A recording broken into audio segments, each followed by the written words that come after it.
Seconds late. Story of my life. All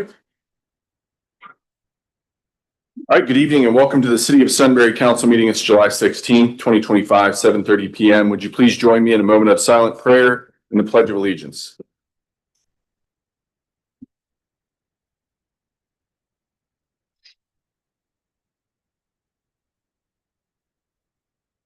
Amen. Amen. I pledge allegiance to the flag of the United States of America and to the republic for which it stands, One nation, under God, indivisible, with liberty and justice.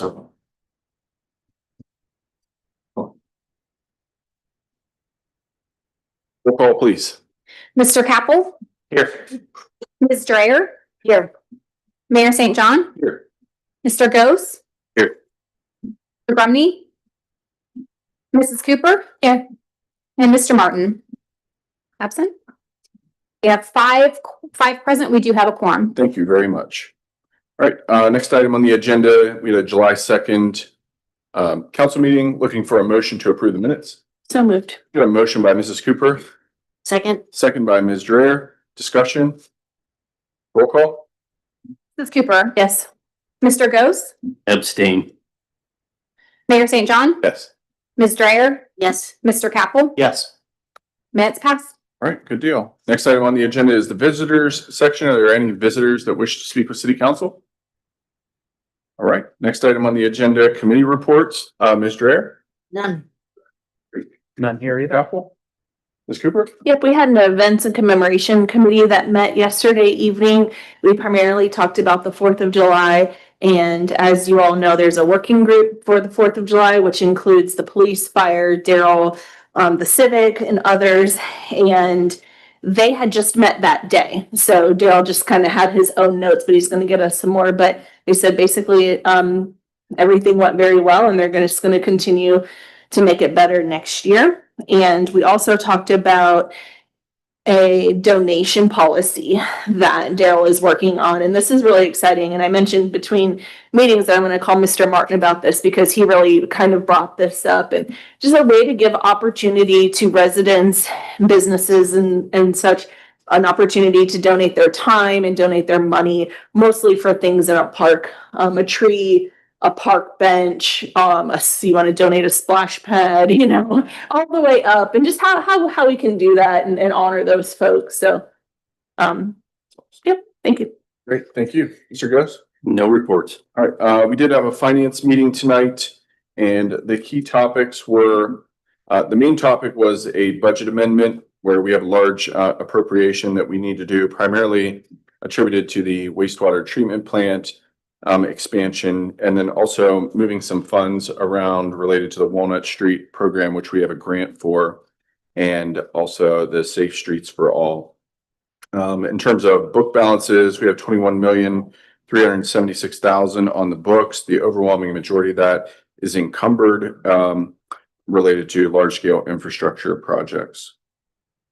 We also have several members of the fire department here this evening, and even though I don't personally have a report on the fire committee, Lieutenant Cavaney, Yeah, would you like to speak at this point? yeah, you've passed on a few points for me today. I think it's on.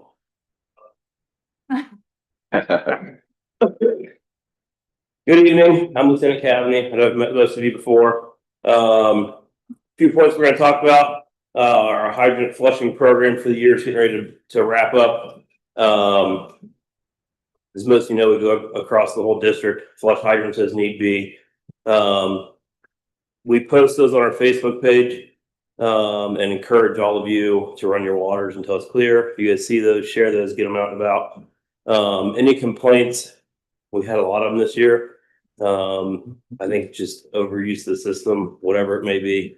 But complaints should go to Delco Water. We try to do our best with those and keep it nice and clean, smooth and running, but it happens. So, Station 2 is moving along nicely. The slab pours are complete and the framing has started. I don't know if any of you have gone out there, but it's moving along pretty good. We just hired a fresh batch of part-timers. We've had several leave to go full-time to their departments. So we try to keep hiring part-time to keep our staffing levels up. 4th of July was a steady day. It was fairly busy with some runs, but there was no major incidents. Everything seemed to have gone without a hitch. And for the last part, one that everybody's probably dying about, we had a trench rescue on Monday. We will not be discussing too much about it right now. OSHA is still investigating it, and we're out of it at this point. Any questions that you may have need to be directed towards Chief Kovach. We're starting the process of compiling an after action review. It'll take some time to put together, given the complexity of the rescue. We wanted to thank everyone for their assistance in the incident.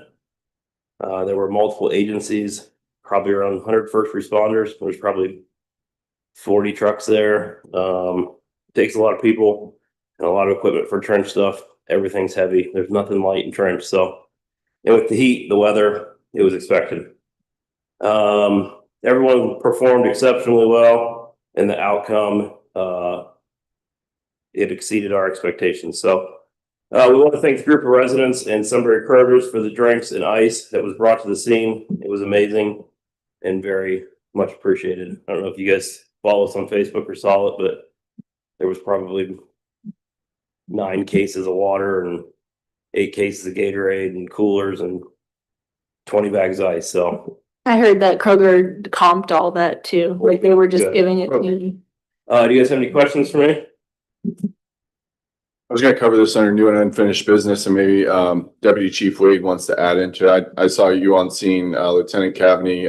I'm not sure if any of you gentlemen were there at that point. We did have well over 100 first responders on scene. I'm just gonna rattle off the departments because it was a comprehensive and I think a commensurate response given how complex the situation is. So I'd like to say a personal thanks to the leadership of BST&G, in particular, I mean the entire department, leading at the tip of the spear. Sunbury Police Department, obviously, for crowd control, media control, maintaining safe ingress, egress, in a very complex situation where, you know, it's a new neighborhood and there's kids riding scooters and there's bikes and we had helicopters landing in people's backyards, you know, just a great job on the crowd control and maintaining safe clearance. Delaware City Fire, the Genoa Fire Department, Liberty Township Fire Department, Delaware County EMS, Berlin Township Fire Department, Orange Township Fire Department, Porter Kingston Fire Department. They had like a great setup. I mean, I was very impressed by Porter Kingston in particular, and I'll get back to them in a second. So I can touch on that when you're done. Harlem Township Fire Department, Medflight, Monroe Township Fire Department, and Columbus Fire Department. But A dozen you just named. yeah, I think it was 13. Yeah. There, you know, whatever it was, like I kept on being drawn to the Porter Township, Porter Kingston Fire Department, and just kind of the grit that I was seeing, you know, wagons and buckets and, you know, So that's, I mean, you can provide more part of, it information. was part of like, it was called DART. It was the Delaware Area Response Team. And each county was kind of in charge of a different thing. And Porter was very fortunate to acquire a lot of that stuff over many years of grants and stuff like that. And they carry a lot of stuff, a huge cache of just about everything you can think of. And it supplements everything that we have on our rescue. It supplements with that, and they all tie together, and we're all trained on the same thing. Fortunately, most of the guys on shift today were there. It wasn't our shift, but we did a complete. We have rescue techs. We did a complete tech recall, and it basically calls in all of the full-time guys to come in and assist with that. So we were very lucky. Delaware City has the same trailer setup kind of deal. So, but Porter, they're a very good asset for us as far as equipment. So yeah.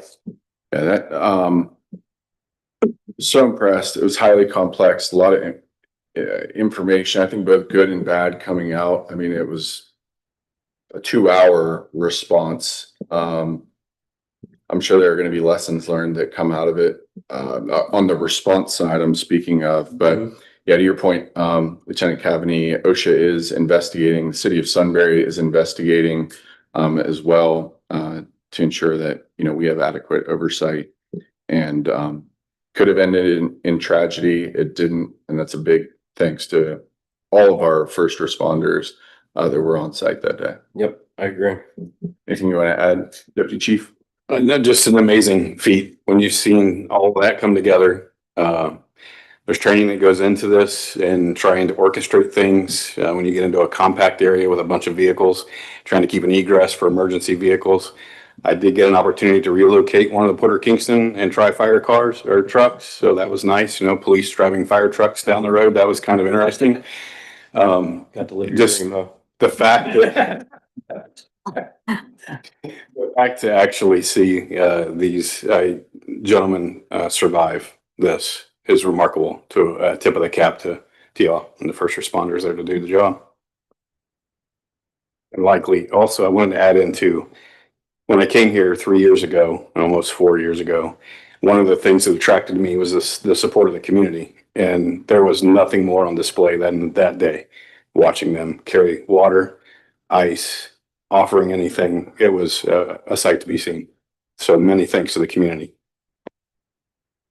Anything else to add? Any questions from council for the fire department? Fantastic. Great job. Thank you, guys. Thank you very Thank you. much.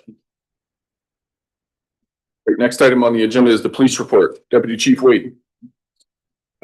Chief Howard had submitted it. Again, some of these things just highlighted items as our cruiser upfitting continues. Minor issues with some of the cars that have been upfitted. Bullett's been great working with us diligently to keep those up and running on the road. The chief had reached out to Lally Chevrolet where we had purchased our Tahoes in 2020. They have agreed to take a look at those, working with GM directly to be able to do a engine swap out as it looks.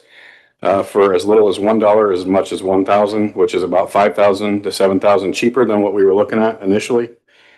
Building maintenance continues with some AC issues. Training, we just had Officer Whiteside and Belcher, our SROs, at their 3-day state conference, SRO Summit in Sandusky. July 4th, there was a debrief meeting again on July 15th. I'll echo, no issues, remarkable coming from either event, fireworks or parade for police. And then lastly, Sergeant Travis Dennison with the Powell Police Department in the last couple of days lost his life to a fight with cancer that was found in June. He left behind his wife and 8-year-old daughter. So keep the Powell Police Department and the Dennison family in your thoughts and prayers. Questions for Deputy Chief, comments? Thank you, sir. All right, next item, the administrator report, Mr. Hennessy. All right, so a couple of items. One is the Sunbury Parkway interchange groundbreaking is going to occur next week. In my report, I did include a map of the location. It's just to the south end of the Wilson Road where it terminates into that property near Tanger Outlet Mall. So if you can attend, we'd love to have you there, 10 o'clock on the 24th. So the mayor will be speaking in addition to some other representatives from ODOT and what have you. On the trench collapse, I did just at least include the stop work order letter so you could see what has been issued by the city. So that's in your packet. Reservoir Park, you probably saw a post regarding that. We did have a spill in one of the reservoirs. So the service team working with Ohio EPA and others to get that cleaned up. So we'll keep you posted on how that goes. We think that'll be open here soon, reopened here soon. Vassal Substation, there's a project that is scheduled to occur to basically add some connecting lines on the property itself. I've included a map, so you've got a copy of that. But I did also want to add that we have heard from the Ohio Department of Transportation that some super loads will be coming through the city that are designed to facilitate this part of this project. We're still working through those. These are larger loads than even the ones that we talked about at the last meeting. So this may require lifting some lines, moving some posts that are along the route as well. So it's Sunday morning events should have minimal impact on traffic. When we know the dates, we'll be certain to let everyone know that as well. So the final thing I would note is I did include additional handout. Earlier today, the Delaware Public Health District notified us that they're going to spray for mosquitoes in the city this evening. There has been a human case of a lacrosse virus detected here in the city. They do intend to, like I said, fog the city at least a mile. So if you think about where 3 and State Route, or 3 and Cherry, State Route 37, 36, 37 come in, basically it's a mile radius around that center point there. There is a map in the attachment that I've given you. It's a little hard to see, but just know that it's roughly, that's what it is. It's a mile from that center point. They have also deployed their mobile office here. They were on the square today. So if any residents would like, they have their individual properties tested for mosquitoes just to see if they've got an issue.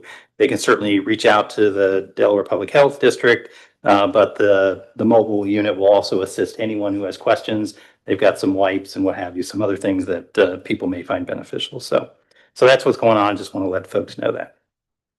Any questions? Questions for Mr. Hennessy? Thank you very much, sir. Thank you. Ms. Odebrowski, floor is yours. Good evening. Couple project updates here. The Walnut Street Stabilization Project. This week, Ironside plans on installing a fence. The fence will go along the location where the soil nails are located. We're still waiting on delivery of guardrail, so we don't have a schedule, but we're hopeful to get that installed by the end of the month. And then hopefully at the very first meeting in August, wow, I can't believe I'm saying August. The very first meeting in August, we'll be discussing opening up the road to McGill Street. The 2025 Street Improvement Program and Columbus Street Parking Lot project is also underway. Our contract administrator and construction inspection team, DLZ, is out this week marking the limits of the project.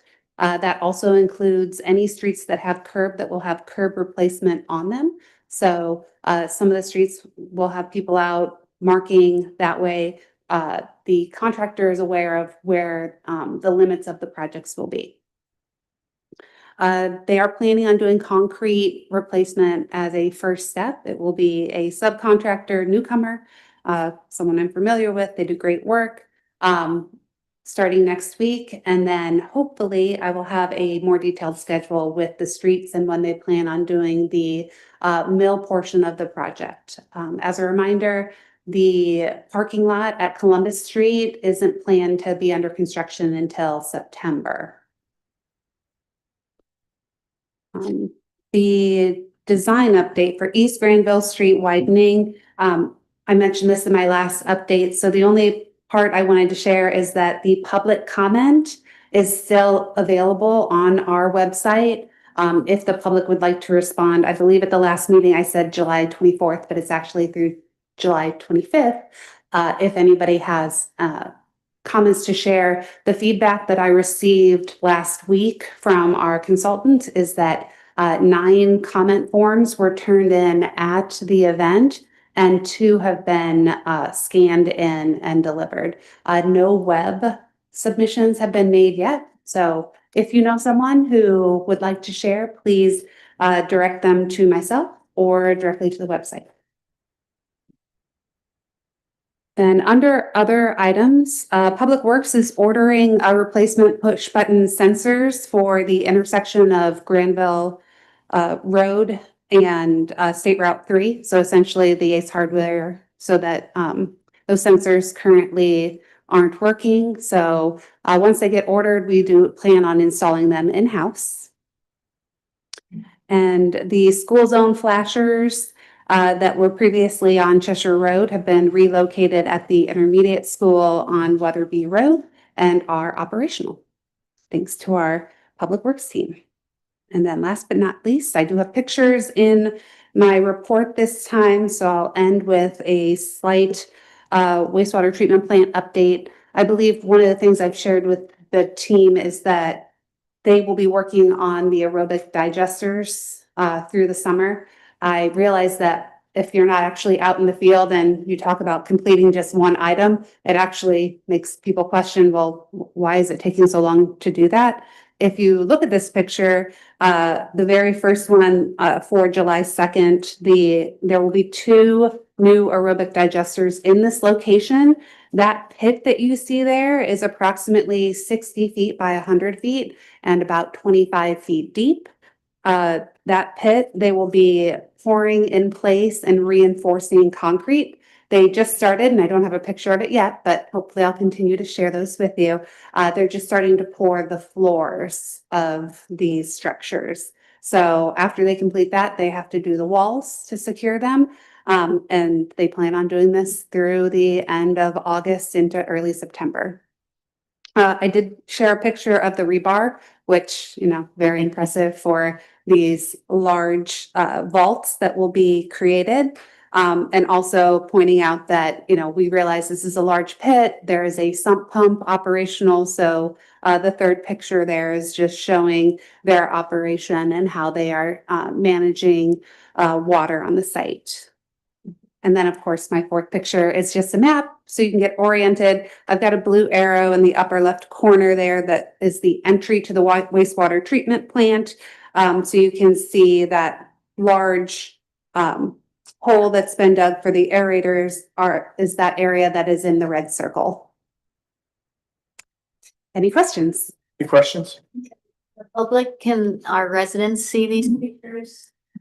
So I pulled the pictures from the site that is utilized by the contractor for their daily inspection reports. So we don't have them on a public forum, but certainly they can see them in this setting, and I can continue to include them in my report if you guys want to make sure the public has access to some of the visuals. Major. Yes, we're also hopeful that eventually we may have drone footage as well. Were you about to say that? Yeah, yes. So they have a staff through their marketing team that goes out every other week and flies their drone. I'm hopeful to get the footage so that we can take a look at it, decide if it's good enough for us and whether or not we may fly our own footage, but we'd like to be able to do a time lapse and share the changes over the course of 2.5 years. How long is the rebar, just out of curiosity? I didn't measure it, but it's That looks like 20 feet or. I'm gonna say. it's well Maybe. over Maybe. 12 feet. That's- Oh, yeah. But yeah, it's, That looks very thick. yes. Can't pick that up at Ace Hardware.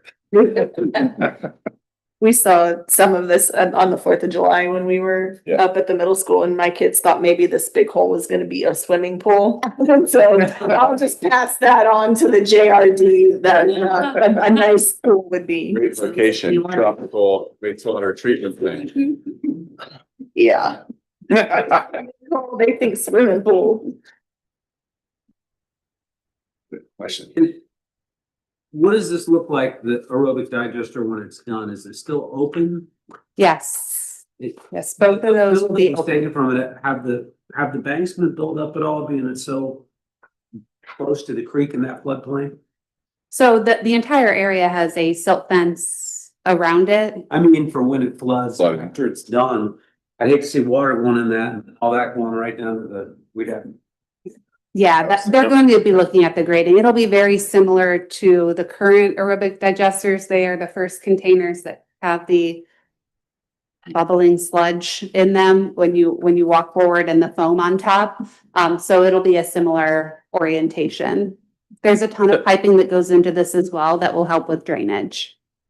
So Carla, if you go back to the image, the last image you've got, the existing digesters there, those rectangular, just want to make sure I've got this clear. Those rectangular boxes with a little bit of brown showing on me, those are the existing digesters. Yes, so they're existing. There's concrete side built Yes. up on that. Yeah, Okay. yes. So numbers, it's hard to read, but 13, 14. Yeah. 18 and 19 are all the aerobic digesters. Could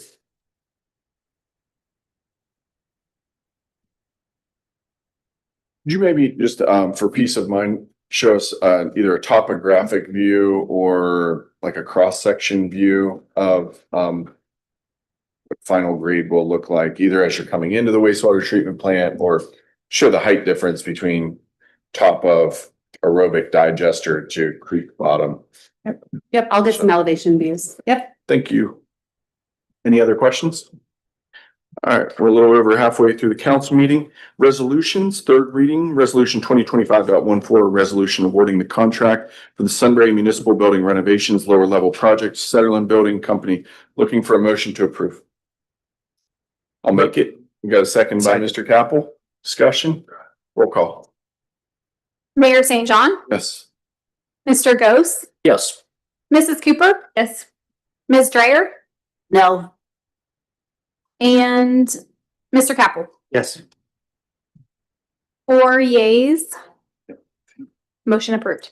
Thought that one passed. Very, very much needed space improvement for our municipal staff. Thank you very much. Resolution number 2025.16, a resolution approving construction administration and inspection services with Environmental Design Group relating to the Columbus Street parking lot improvements. I'll make a motion to approve. I'll second. Second by Mrs. Cooper. Any discussion? Roll call. Strayer, yes, Mayor St. John, Yes. Mr. Ghost, Yes. Mrs. Cooper, Yes. Mr. Capel. Yes. 5 yeas, motion passes. Resolution number 2025.17, a third reading, a resolution accepting a grant award from the Ohio Department of Development for updates to the Sunbury zoning code, approving the required matching funds and authorizing the city administrator to execute all necessary documents. I'll make a motion. Second by Mr. Capel. Discussion. Roll call. Ms. Dreyer, yes, Mr. Capel, Yes. Mayor St. John, Yes. Mrs. Cooper, Yes. Mr. Ghost. Yes. Motion passes 5 yeas. Right, second reading, resolution number 2025.18, a resolution supporting the Ohio Commission for the United States semi-quincentennial and joining with America 250 Ohio to commemorate and celebrate the 250th anniversary of the founding of the United States of America. That's a reading only. First reading, resolution number 2025.19, determining the sufficiency of the application to add certain parcels of real property to the Sunbury New Community Authority District to amend the petition for establishment of the Sunbury New Community Authority as a new community authority under chapter 349 of the Ohio Revised Code and to set a date for a public hearing on the application as required by law. Looks like we need a suspension and passage on this. I'll make a motion to suspend the rules. Second. Second by Mrs. Cooper. Discussion. will this include commercial and residential? Yes, but this is a new community authority. It gives us the ability to fund infrastructure. So that if this is related to Woodland Lake. That's right. Yeah. Okay. Yeah. This Yeah. is both. Yeah. Commercial and residential. Exactly. Yep. Just, I don't want anybody to be confused that this has nothing to do with the development plan or the zoning approval, like that was already done. This has to do with the funding of the infrastructure and where Woodland Lake will pay through the auditor funds to be able to build roads, particularly Four Winds Drive. So think of like Panera and Cracker Barrel, extend that road south past that property, ultimately to the Sunbury Parkway. Right. Any discussion on the suspension? Roll call. Mr. Ghost, Yes. Mrs. Cooper, Yes. Mr. Capel, Yes. Ms. Dreyer, Yes, Mayor St. John, Yes. 5 yeas, motion passes. I'll make a motion on resolution 2025.19. I'll second. Second by Mrs. Cooper. Discussion. Can I just add, Mayor, there's an updated version that I placed in front of you. The only change from what was in the packet is it added a third party, a third owner Sunbury, Woodland Lake One LLC. So all three owners needed to be listed in the resolution. We only had two in the first draft. So that's the only change. Thank you. Roll call? Mrs. Cooper? Yes. Mr. Capel? Yes. Ms. Dryer? Yes, Mayor St. John? Yes. Mr. Ghost? Yes. 5 yeas, motion passes. Third readings, ordinance number 2025.23 currently tabled. I'll make a motion to untable. Second. Second by Mr. Capel. Discussion. Roll call? Mr. Capel? Yes. Ms. Dryer? yes, Mayor St. John? Yes. Mr. Ghost? Yes. Mrs. Cooper? Yes. 5 yeas, motion passes. Now I'll make a motion, did we already do, we did the third reading? Yep, we've done the readings. Okay, Yep. then I'll make a motion on ordinance number 2025.323. This is related to the charter amendments. I'll second. A second by Ms. Cooper. Discussion. Roll call? Mr. Capel? Yes. Ms. Dryer? yes, Mayor St. John? Yes. Mr. Ghost? Yes. Mrs. Cooper? Yes. 5 yeas, motion passes. Just to be clear, this is city council approving the amendments that were primarily formulated by the charter commission. And what city council's approval does today is puts it on a path to be on the ballot this November.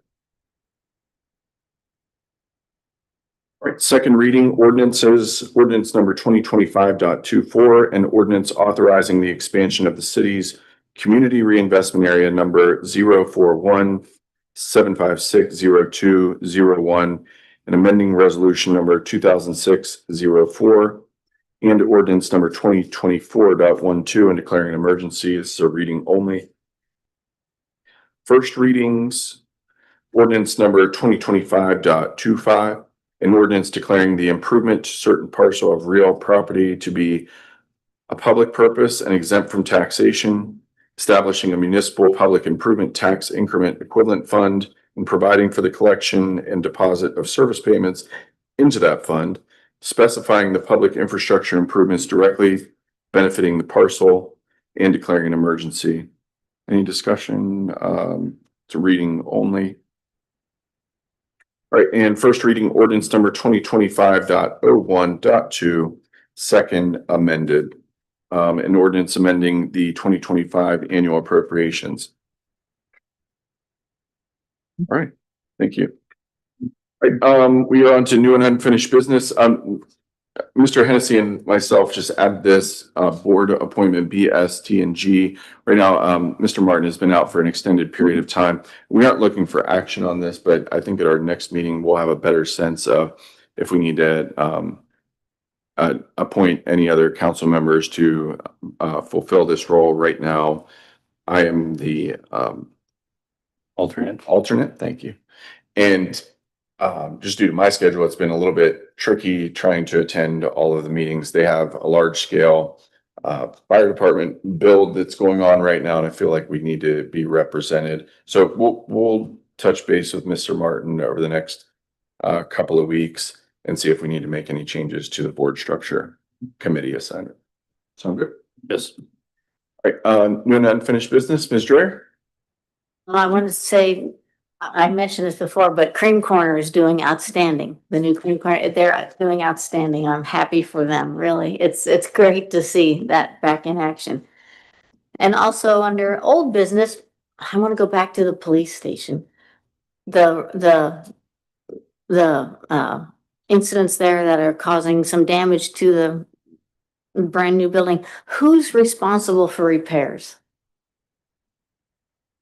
Yeah, so we do have our service team has been following this very closely. So Jake has been the principal point of contact, working closely with either the general contractor. Setterlin was the general contractor on it, and then they had some subcontractors who did the work.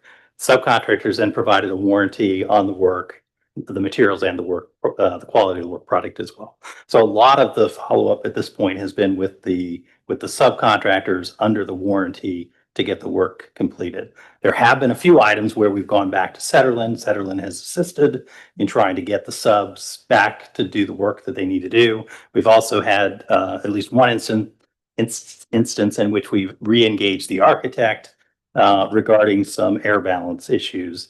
We're having bigger challenges in the police department than we are in the municipal building, but so it's really kind of a combination of things that are at work here to, kind of get everything working properly. I fully acknowledge that, it's not perfect. But also it was a complicated project. I mean, this is a police department. Police departments are complicated. Because of the security elements that need to be put in place, the communications equipment that needs to be run and what have you. Portions of the building need to be separate from other portions of the building. So they can be complicated as well. It doesn't necessarily excuse the fact that we've got some issues, but I just want to note that there are a lot of things about the building that are working very well. So Just want to make sure too that our residents don't get billed twice for something like this. This is not our fault. And if we have to take it up with the designer, and I don't even think our residents should pay for the attorney fees to have to take them to court if it gets that far. we don't get to that point, but understood. Thank you. Anything else, Mr. Ray? That's all I've got. All right, thank you. Mr. Capel? Nope, nothing tonight. All right, Mrs. Cooper? Nothing tonight. Mr. Goes? Nothing here, sir. All right, just a couple items I'll rapid fire. Just to reiterate, Sunbury Parkway, it's happening. July 24th, Thursday, 10 a.m. There's the official groundbreaking. I encourage you all to be there. It'll be myself, Chris Bowserman, the county engineer, Commissioner Barb Lewis, and Tony Trowski, Deputy Director of ODOT District 6. Even before I got involved in public service in 2016, this was far along the path. I mean, in terms of $150 million projects. Obviously, things slowed down and have most recently sped up, but this is a transformational project.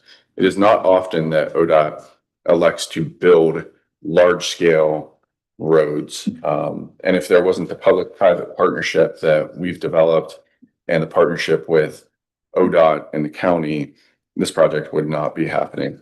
Sunbury residents long-term will reap the benefits of this project, and really excited to start moving dirt and ultimately create a safer environment for people to traverse through Sunbury and to Sunbury.